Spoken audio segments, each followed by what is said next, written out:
नमस्कार, उत्तराखंड बुलेटिन में आप सभी का स्वागत है। मैं हूं आपके साथ सपना नहवार। शुरुआत करते हैं बुलेटिन की। राज्य स्थापना दिवस के रजत जयंती वर्ष पर 9 नवंबर को प्रधानमंत्री नरेंद्र मोदी देहरादून आ रहे हैं। उनके कार्यक्रम को लेकर प्रदेश में तैयारियां तेज हो गई हैं। वहीं सुरक्षा के भी पूरे इंतजाम किए जा रहे हैं। ये पहला मौका होगा जब प्रधानमंत्री नरेंद्र मोदी राज्य स्थापना दिवस पर देहरादून में मौजूद रहेंगे। प्रधानमंत्री के दौरे को देखते हुए सुरक्षा व्यवस्था पूरी तरह हाई अलर्ट पर है। रूट प्लान को पूरी तरह से डाइवर्ट किया गया है।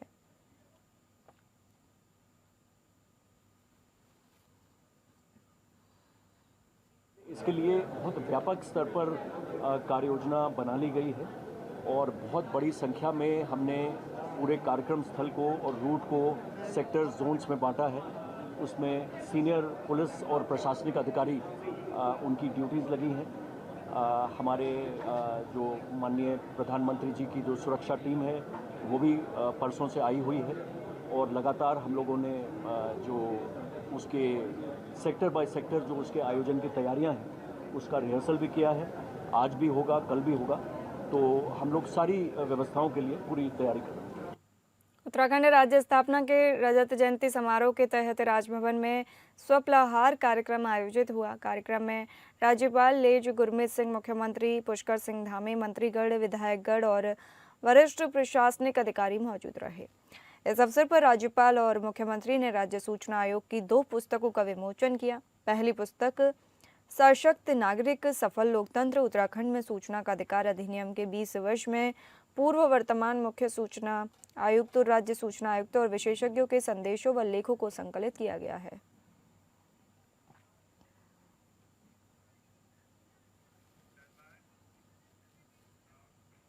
उत्तराखंड राज्य रजत जयंती समारोह मना रहा है। इसके तहत जगह जगह कई कार्यक्रम आयोजित किए जा रहे हैं।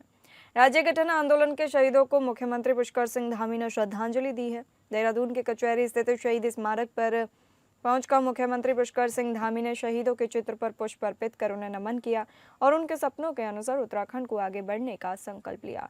बता दें कि 9 नवंबर को उत्तराखंड राज्य गठन को 25 वर्ष पूरे हो रहे हैं। राज्य सरकार इन राज्य स्थापना दिवस को रजत जयंती वर्ष के रूप में मना रही है। सीएम धामी ने कहा कि हम देश के अग्रणी राज्यों में शामिल होने जा रहे हैं।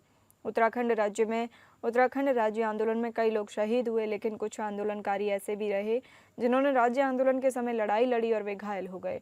उन घायलों में कुछ व्यक्ति ऐसे हैं जो राज्य गठन के 25 साल होने पर भी आज भी बिस्तर पर हैं। हर विशेष अवसर पर करते हैं, उनके हृदय में उत्तराखंड बसता है।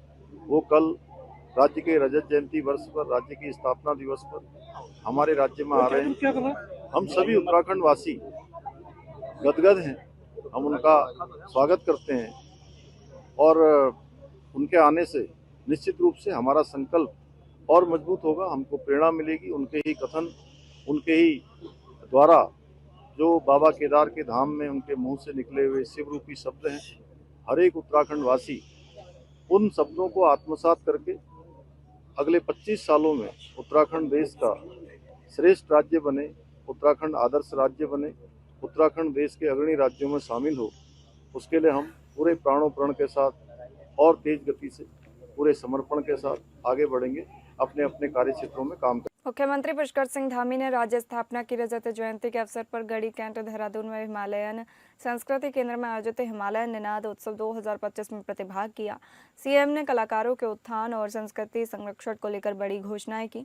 इस दौरान सीएम धामी ने कहा कि उत्तराखंड की 25 वर्ष की यात्रा केवल उत्सव नहीं, आत्ममंथन और नए संकल्प का समय भी है।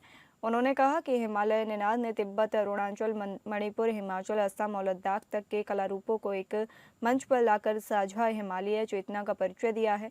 सीएम ने राज्य आंदोलन के शहीदों और संघर्ष देने वालों को नमन किया और कहा कि नई पीढ़ी को यह इतिहास याद दिलाना हम सबका कर्तव्य है।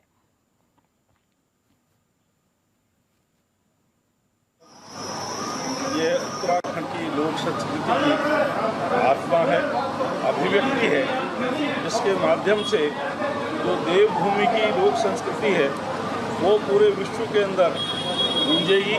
और आज जिस प्रकार की पद्म भूषण, पद्म विभूषण मान सिंह जी की ओर से प्रस्तुतियां दी गई हैं, वो एक की उत्कृष्ट सांस्कृतिक प्रस्तुति थी, बहुत ही प्रेरणादायक थी।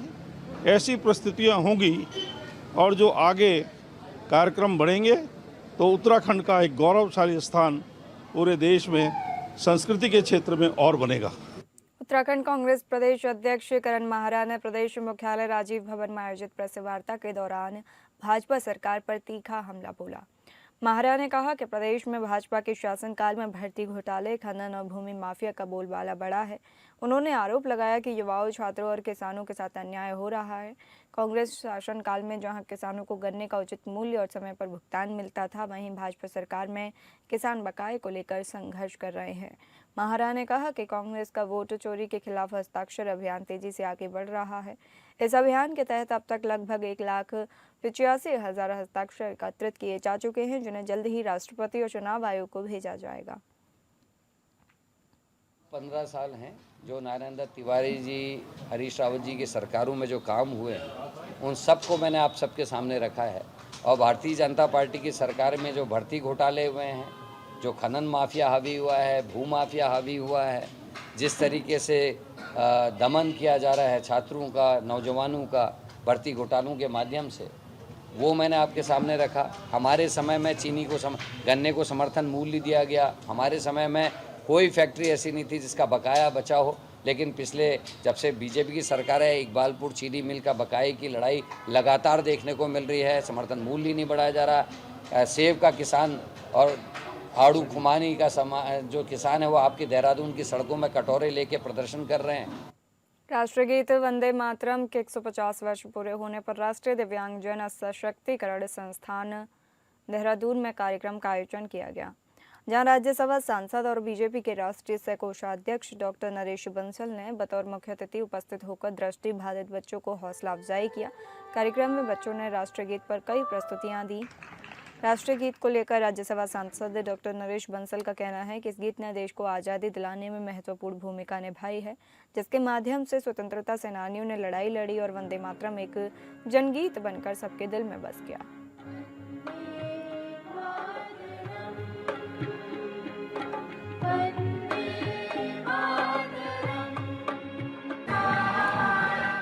फांसी के फंदों पर झूल गए, उन्होंने कोई परवाह नहीं की, क्योंकि गीत अपने आप में इतना प्रेरणादायक है। इस गीत के माध्यम से राष्ट्रीय एकता और अखंडता की कल्पना की गई है।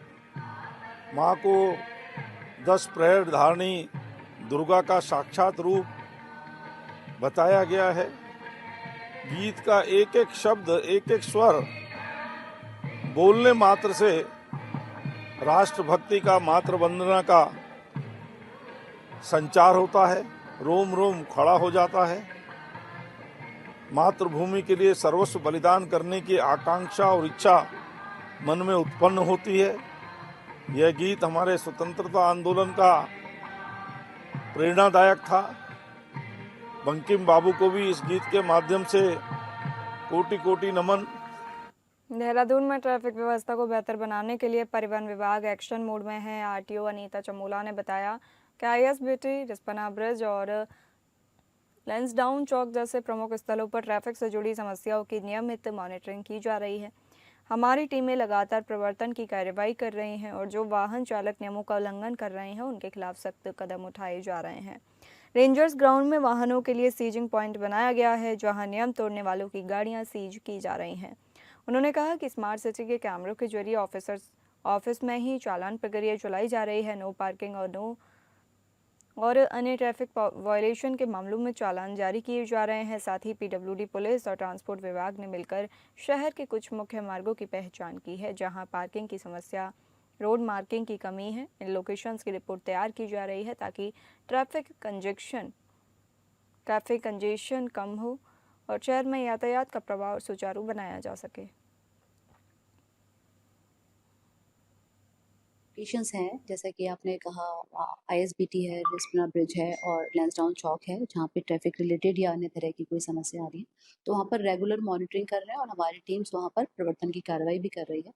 और जो वायलेशन कर रहे हैं उनको हम रेंजर्स ग्राउंड में भी हमने एक सीजिंग पॉइंट बनाया है गाड़ियों का, वहाँ पर हम उनको सीज भी कर रहे हैं। इसके अलावा जो विभिन्न लोकेशंस पर इनके कैमराज लगे हुए हैं स्मार्ट सिटी के, उनके माध्यम से भी ऑफिस में हम उनके चालान्स करा रहे हैं नो पार्किंग में, या जो कि ट्रैफिक रूल्स का वायलेशन कर रहे हैं। साथ ही पीडब्ल्यूडी और पुलिस के साथ और हमारे ट्रांसपोर्ट डिपार्टमेंट ने कुछ मेन रूट्स को एक तरह से आइडेंटिफाई किया है जहाँ पर कि पार्किंग के इश्यूज हैं या फिर रोड मार्किंग प्रॉपर नहीं है, तो उन पर भी हमने एक रिपोर्ट तैयार कर रहे हैं और वहाँ पर क्या बेहतर हो सकता है ट्रैफिक कंजेशन को कम करने के लिए या फिर ट्रैफिक फ्लो को और बेहतर करने के लिए, तो ये कार्रवाई भी धान खरीद में हो रही अनियमितताओं का मुद्दा एक बार फिर गर्मा गया है। किच्छा से कांग्रेस विधायक तिलक राज बेहर ने विभागीय अधिकारियों पर भ्रष्टाचार के आरोप लगाए हैं। उन्होंने कहा कि किसान जितना इस बार लूटा है कभी नहीं लूटा। कोऑपरेटिव विभाग में सबसे ज़्यादा भ्रष्टाचार है, वहीं सबसे ज़्यादा किसानों को लूटा जा रहा है। उन्होंने कहा कि हमने डीएम को लिख के दिया कि प्रदर्शन किए धरने पर बैठे, लेकिन मंत्री जी स्वीकार करने को तैयार नहीं है। मैं चुनौती देता हूं कि विभागीय मंत्री जांच करा लें कि किस राइस मिलर से कितना धान आया। खतौनी अगर 4 हेक्टेयर की है तो उससे कंप्यूटर में 8 हेक्टेयर लिखा जा रहा है।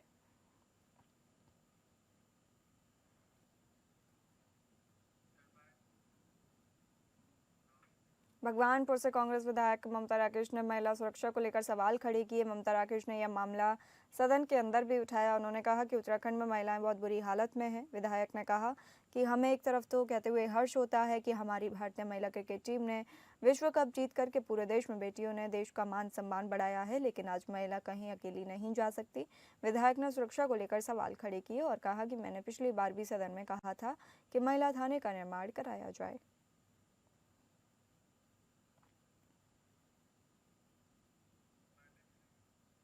दिनेशपुर में पूर्व दर्जा प्राप्त मंत्री की ज्वेलर्स की दुकान के छत के दरवाजे को तोड़कर चोरों ने हजारों रुपए मूल्य की डाई पर अपना हाथ साफ कर दिया। चोरी की जानकारी सुबह दुकान खुलने पर हुई। नगर के मुख्य बाजार में स्थित पूर्व दर्जा प्राप्त मंत्री विजय मंडल की ज्वेलर्स की दुकान में चोर छत के दरवाजे का ताला तोड़कर भीतर घुसे। चोर ने पूरी दुकान छान मारी, मगर चोर को ज्वेलरी नहीं मिली। इसके बाद आभूषण बनाने की हजारों रुपए मूल्य की डाई पर हाथ साफ कर दिया।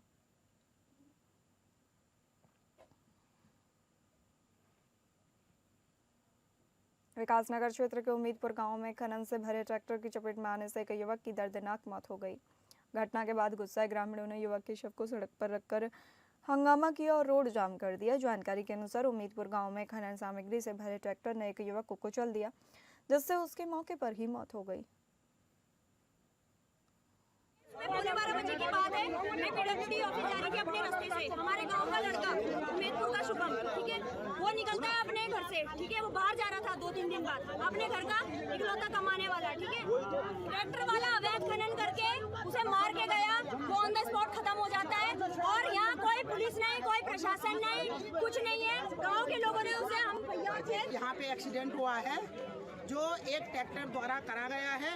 उस ट्रैक्टर का ना नंबर है, ना उस ट्रैक्टर का जो ड्राइवर था, ना उसका लाइसेंस है, उस पर कोई भी कागज पत्र नहीं है। और यहाँ पे जो खनन चल रहा है, इस खनन के चलते हमारे कई घर के दीपक बुझ गए। ये हाल आप देख रहे हैं, ये परसेंट यहाँ पे देख लो तुम।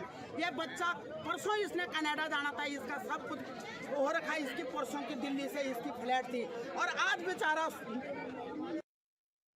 उधम सिंह नगर के जसपुर क्षेत्र के अंतर्गत उत्तर प्रदेश की सीमा से सटे गांव में इन दिनों बाघ की चहलकदमी से लोग दहशत में हैं। जसपुर के गांव रायपुर के खेतों में इन दिनों बाघ दिखाई दे रहा है। बाघ के कारण वन विभाग भी परेशान है, क्योंकि कभी बाघ उत्तराखंड में तो कभी उत्तर प्रदेश के गाँव में दिखाई दे रहा है। अभी तक बाघ उत्तराखंड की सीमा से सटे यूपी के गाँव मछमार में 4 भेड़ों को अपनाने वाला बना चुका है।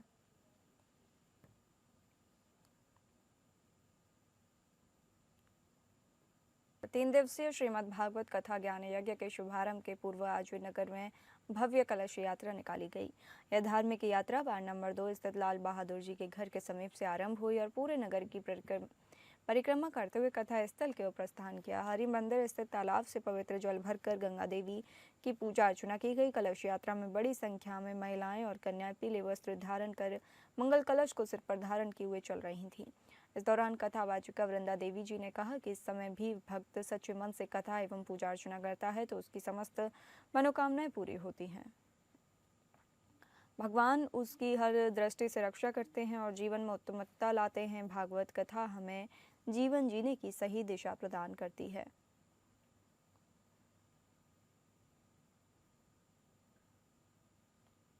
फिलहाल इस बुलेटिन में इतना ही। नमस्कार।